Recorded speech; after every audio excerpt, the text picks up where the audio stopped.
Hello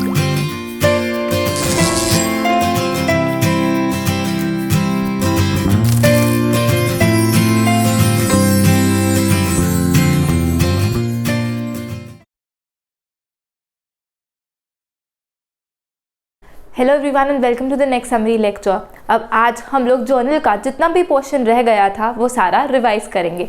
तो start करते हैं हम लोग। सबसे पहले हम लोगों ने सीखा था कि कंपाउंड जर्नल एंट्री क्या होती है। तो any entry which involves more than 2 accounts उसको हम कंपाउंड जर्नल एंट्री बोलते हैं।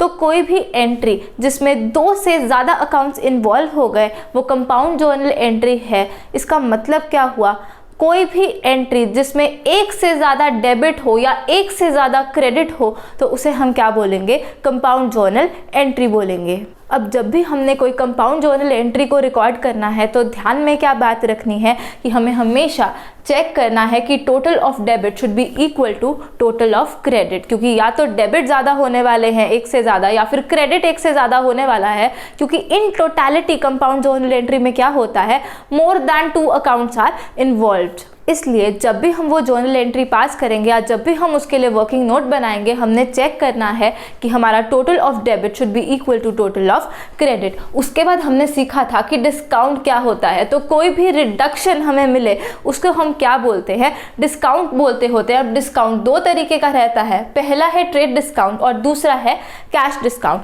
अब ट्रेड डिस्काउंट हमने सीखा था। ट्रेड डिस्काउंट क्या होता है, वो रिडक्शन जो हमें मिलता है किस में से, from the list price. List price जो होता है जिसको MRP भी बोलते हैं, जो लिस्टेड होता है उस प्रोडक्ट के ऊपर, उसमें से जो रिडक्शन मिलती होती है किस लिए, for any reason related to trade other than for prompt payment. क्योंकि प्रॉम्प्ट पेमेंट के लिए जो डिस्काउंट मिलता है उसको तो हम कैश डिस्काउंट बोलते हैं, तो उसके अलावा किसी भी रीजन के कारण अगर डिस्काउंट मिल रहा है उसको हम ट्रेड डिस्काउंट बोलते हैं। और ये ट्रेड डिस्काउंट जनरली क्या होता है, ये क्वांटिटी डिस्काउंट होता है कि ज़्यादा क्वांटिटी ऑर्डर करने के लिए आपको ये डिस्काउंट मिला है।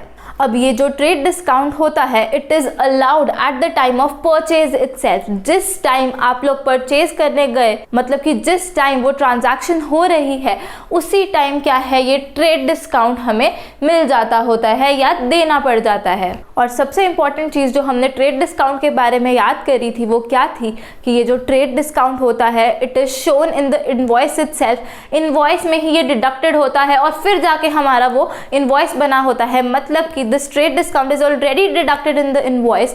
तो क्योंकि ये ऑलरेडी डिडक्टेड होता है इनवॉइस में, इसीलिए it is not recorded in the books of accounts. सबसे इंपॉर्टेंट चीज जो हमें याद रखनी है, कभी भी ट्रेड डिस्काउंट के कारण कोई भी डिस्काउंट अकाउंट नहीं खुलने वाला, बिकॉज ये जो ट्रेड डिस्काउंट होता है ये इनवॉइस में ऑलरेडी एडजस्टेड होता है। फिर से हमें रिकॉर्ड करते वक्त, जर्नल एंट्री डालने वक्त इसको रिकॉर्ड नहीं करना, बिकॉज हमारे पास जो इनवॉइस में वैल्यू रहती है it is net of trade discount, it is after deducting trade discount.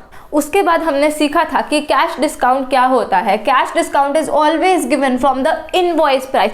जो भी इनवॉइस पे हमें अमाउंट दिख रही होती है उस इनवॉइस प्राइस के ऊपर हमें कैश डिस्काउंट मिलता है। और ये जो कैश डिस्काउंट होता है it is allowed at the time of actual payment, जब असल में वो कैश वाली पेमेंट होगी या बैंक के थ्रू पेमेंट होगी। मतलब क्या है इसका, जब भी प्रॉम्प्ट पेमेंट हो, मतलब कि जो टाइम की डेडलाइंस दी हुई है उसके विद इन आपने वो कैश पे कर दिया तो आपको डिस्काउंट मिल जाएगा, या फिर आपने इमीडिएटली पेमेंट कर दी at the time of purchase self तो भी क्या है, ये डिस्काउंट दिया जाता है, जिसको हम बोलते हैं कैश डिस्काउंट। और इंपॉर्टेंट चीज क्या है, this cash discount is recorded in the books of accounts. अब इसको हम क्यों रिकॉर्ड करते हैं, क्योंकि ये इनवॉइस में ऑलरेडी डिडक्टेड नहीं होता। क्यों नहीं डिडक्टेड होता, क्योंकि हमें पता ही नहीं होता कि आगे चल के ये जो कैश डिस्काउंट है ये हमें मिलेगा कि नहीं मिलेगा। इसलिए जब भी कैश डिस्काउंट हमें दिखेगा, डिस्काउंट वाला अकाउंट जो होता है हमेशा हमारा बुक्स ऑफ अकाउंट्स में खुला करेगा।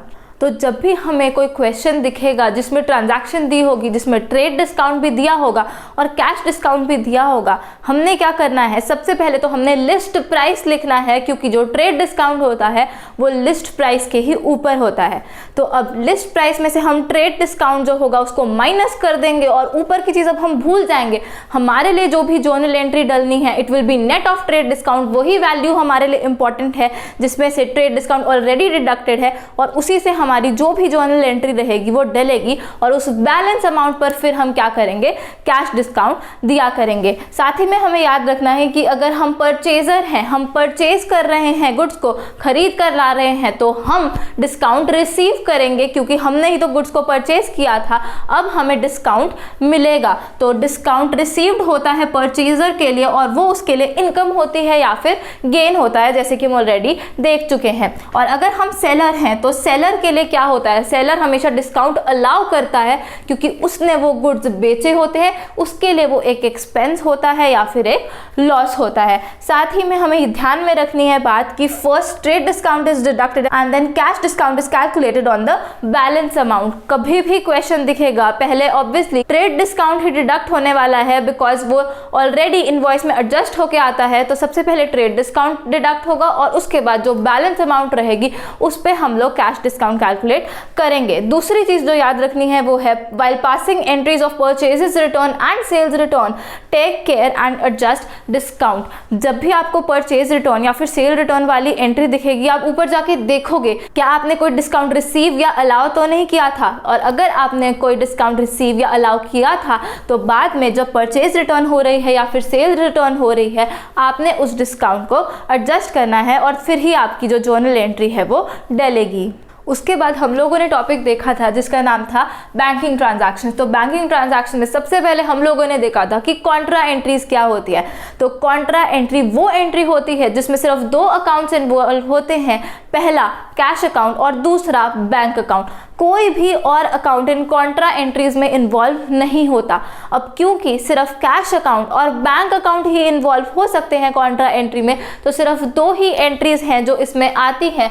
पहली है कैश डिपॉजिट करने की, जिसकी जर्नल एंट्री क्या रहती है, bank account debit to cash account. अब बैंक अकाउंट हमने क्यों डेबिट किया, क्योंकि बैंक का बैलेंस हमारा बढ़ गया, कैश हम डिपॉजिट करवा कर आ रहे हैं बैंक में, तो बैंक बैलेंस बढ़ गया, इसलिए बैंक अकाउंट डेबिट। और कैश अकाउंट को क्यों क्रेडिट किया, कैश ही हमने डिपॉजिट कराया है, कैश हमारा कम हो गया, तो credit decrease in asset. Second जो कॉन्ट्रा एंट्री होती है वो है कैश विड्रॉल की।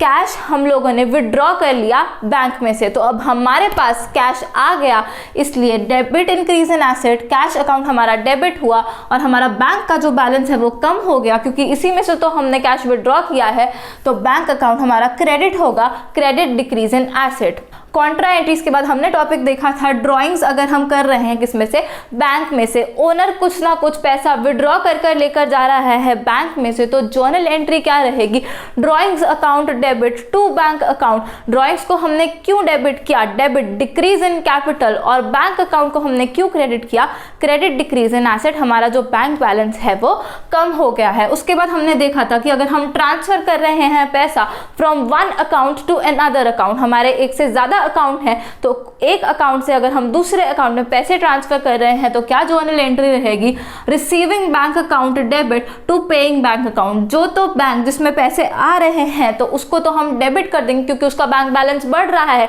डेबिट इंक्रीज इन एसेट, इसलिए रिसीविंग बैंक अकाउंट को हम डेबिट करेंगे, और टू पेइंग बैंक अकाउंट, जिस बैंक अकाउंट में से हमारा पैसा जा रहा है, जिसका बैंक बैलेंस कम हो रहा है, उसको हम क्रेडिट करेंगे, क्रेडिट डिक्रीज इन एसेट। तो जर्नल एंट्री ट्रांसफर के लिए बनी receiving bank account debit to paying bank account. Next हमने देखा था कि अगर बैंक इंटरेस्ट चार्ज कर रहा है तो जर्नल एंट्री क्या रहेगी।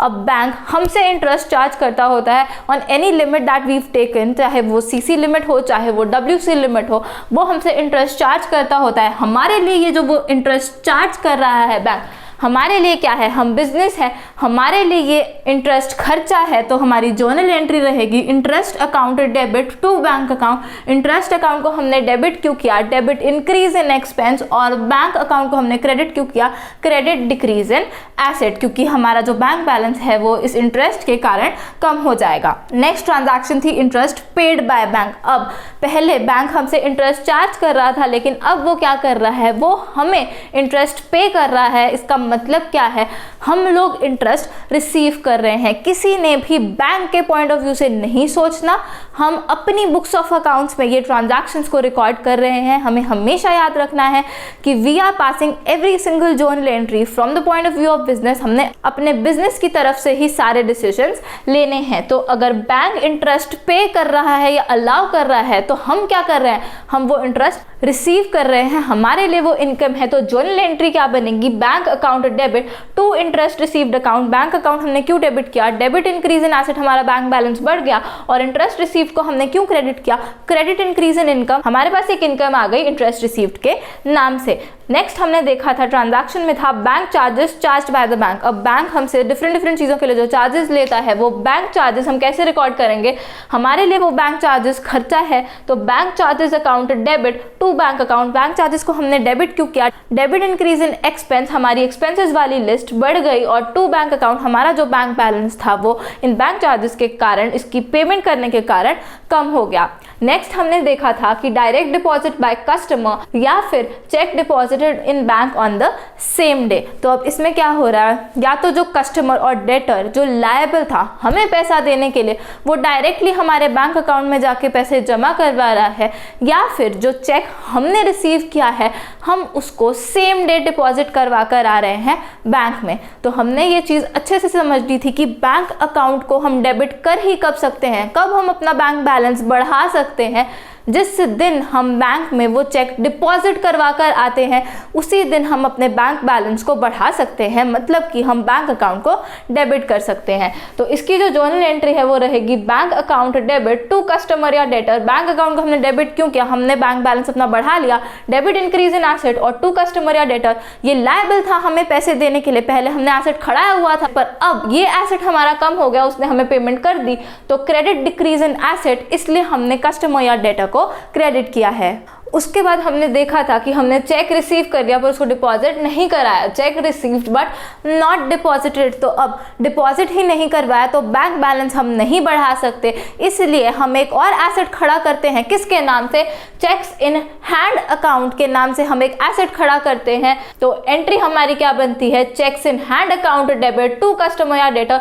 चेक्स इन हैंड को हमने क्यों डेबिट किया, क्योंकि चेक तो हमारे पास आ गया लेकिन हमने उसको डिपॉजिट नहीं करवाया, इसलिए हम बैंक बैलेंस तो नहीं बढ़ा सकते, लेकिन एक और एसेट हमारे पास खड़ा हो जाएगा जिसका नाम क्या है, चेक्स इन हैंड अकाउंट। तो cheques in hand account debit to customer या debtor, debit increase in asset, इसलिए हमने चेक्स इन हैंड को डेबिट किया, और कस्टमर या डेटर ये लायबल था हमें पैसे देने को, अब इसने हमें चेक दे दिया तो क्रेडिट डिक्रीज इन एसेट, इसलिए हमने इसको क्रेडिट किया है। उसके बाद अब ये वाला जो चेक हमने डिपॉजिट नहीं करवाया था, अबव चेक इज डिपॉजिटेड। अब जब ये वाला चेक हम डिपॉजिट करवा देते हैं तो क्या जर्नल एंट्री रहती है, bank account debit to cheques in hand account. Bank account को डेबिट क्यों किया, डिपॉजिट करवा दिया चेक को, तो इस दिन हम अपना बैंक बैलेंस इंक्रीज कर सकते हैं क्योंकि हमने चेक को डिपॉजिट करवा दिया है। और टू चेक्स इन हैंड, हमने एक एसेट खड़ा किया था चेक्स इन हैंड के नाम से, अब ये वाला एसेट जो है खत्म हो जाएगा, तो चेक्स इन हैंड अकाउंट को हमने यहाँ पे क्रेडिट किया है, क्रेडिट डिक्रीज इन एसेट। और लास्ट जर्नल एंट्री जो हमने बैंकिंग ट्रांजैक्शन से रिलेटेड सीखी थी वो थी